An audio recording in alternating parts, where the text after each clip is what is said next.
Assalamu alaikum, lovelies. How you all doing? How is the compulsory holiday? Hope you're enjoying it.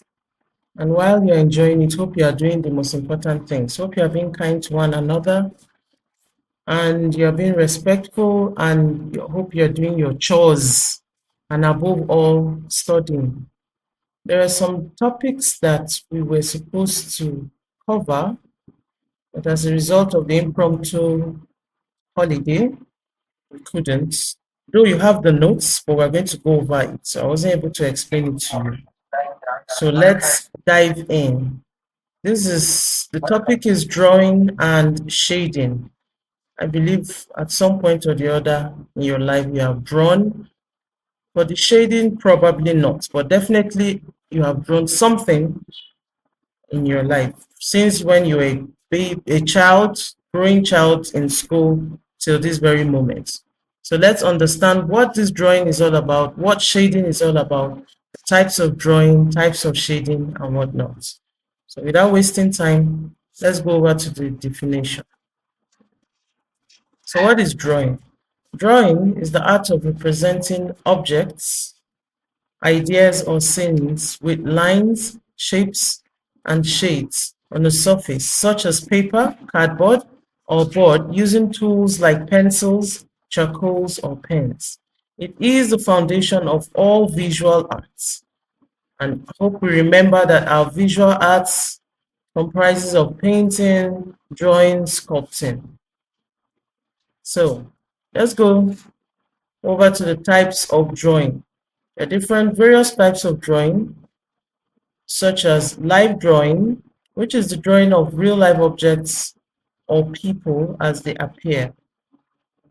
We have still life drawing, is drawing of arranged non-living objects, such as fruits, bottles, vases, and whatnot. We have nature drawing. This is drawing objects from nature. What are those things in nature? Things like trees, flowers, animals, or even landscapes. Though, if we want to draw landscapes, which is the land scenery, sometimes you could say landscape drawing. It could be interchanged. Nature drawing, landscape drawing. Then we go over to imaginative drawing. This is a drawing based on your own imagination. You might just imagine different things. You might say you want to imagine maybe aliens, or you want to imagine the earth sitting on a chair. Those are imaginative drawings. Now we have abstract drawing, which is the drawing of lines, the use of shapes, lines, and patterns to represent ideas rather than realistic objects. Meaning it might just, once you want to create an abstract drawing, it's not really about a particular object or the other.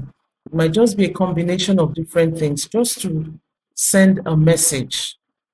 Now we have memory drawing, that is drawing of things from your memory. You might want to remember the last time you were in your classroom and all your classmates seated, maybe they were having a group discussion or doing something or creating a craft, and you want to create that on paper. That is memory drawing. Now, these are illustrations of the types of drawing. The first is still life drawing. As you can see, it's a drawing of a bowl and a vase. If you can notice, there's a shading effect on it because still life drawings mostly deal with shading to give it a realistic and three-dimensional feel to it. Now we have an illustration of a life drawing. If you notice, it's all about humans. The next is nature drawing and imaginative drawing. Let us have a look at this imaginative drawing. As you can see, the earth with the different buildings on it, and a camera beside it. See, that's wild. You can't see it real life, but you can imagine it and put it on paper, and it can be regarded as art. Now we have memory drawings. Look at the picture that depicts a memory drawing. This is like a mother and her daughter in front of a masjid, probably somewhere in Saudi Arabia, and the person is remembering what happened and is trying to put it on paper. Now we have abstract drawing. As you can see, the drawing on this slide was with the use of lines. So now these lines have been used to create something intricate. So immediately you see it is not a drawing of any object, but yet it's still regarded as art because it's attractive and it's beautiful. Now, next is the mode or media of drawing. Media just simply means the materials or tools used for drawing. So the next time you hear media of drawing or media for drawing, just know it's just the materials. What are you going to use to create that drawing? Now there are different mediums or media. We have pencils, charcoals, and pencils come in different grades. We have the H, the HB, 2B. We are most familiar with HB and 2B, but there are various others. We even have 4B, etc. Charcoal could also be used for drawing because it gives bold, dark lines, and it can be used for shading. We have crayons used for coloring drawings, soft and easy to blend. A lot of you are familiar with crayons and pencils. Now we go over to the ink and the pens. They are also used for line drawings and sketches. Colored pencils used for colorful artworks and illustrations. Chalk and pastel used on boards or textured paper for artistic effects. Marker or felt pen is used for poster designs and thick outlines. What's the importance of drawing? It helps in developing observation and creativity. It helps in communication of ideas. It develops patience and concentration. You might feel that drawing is just a waste of time, but it helps in the development of your patience and your concentration level. Now, if it teaches you concentration, it simply means it can be applied in every other subject, because if you're able to learn how to concentrate to do something, every other facet of life, be it your education, be it your academics,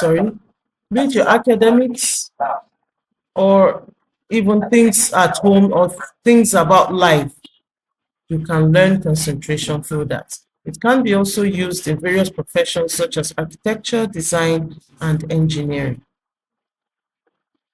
Now we go over to our shading. What does shading mean? Shading is a technique of adding lightness and darkness, which is tones, to a drawing to make it look realistic, three-dimensional, and lifelike. It helps to show light, shadow, and depth on objects in a drawing. What are the types of shading? We have hatching, cross-hatching, stippling, which is also known as dotting, blending, which is also known as smudging, and scribbling. What is hatching? Hatching is drawing closely spaced parallel lines to show light and shade. Now, cross-hatching is drawing of intersecting sets of parallel lines. Stippling is also known as dotting, is the use of small dots to create tones and textures. Blending or smudging is rubbing or smoothing pencil marks to create soft tones. Scribbling is the use of loose circular or irregular lines to create tones. Now, this is an illustration of the types of shading. As you can see, the hatching, the cross-hatching, stippling, scribbling, and blending. Please do well to make an attempt at recreating this picture. Even if you don't understand, please Google it and see how it's done. It's very important that you familiarize yourself with these shading techniques, because it's going to help you when you're drawing still life drawings and whatnot. Now, what are the objects and applications of shading? Objects suitable for shading include fruits, any kind of fruit, bottles, ball, a pot or a cup, even a human face or a hand. All these can be shaded. Once you have drawn it and you apply all the techniques of shading, it comes out beautifully well. This is an illustration of a fruit, an apple, and a pair. The method of drawing and the shading, which is the end product. So you can see some shading techniques has been applied. What are those shading techniques? Just by looking at it, what are those shading techniques that have been applied to this apple and this pie and this? Please, application of shading. Identify the source of light, where light comes from, draw the outline of the object, shade the dark areas where light does not reach, leave the light areas where light falls directly, blend the tones smoothly to show gradations from light to dark. These are just all the things that must happen, or you must take note of before you shade.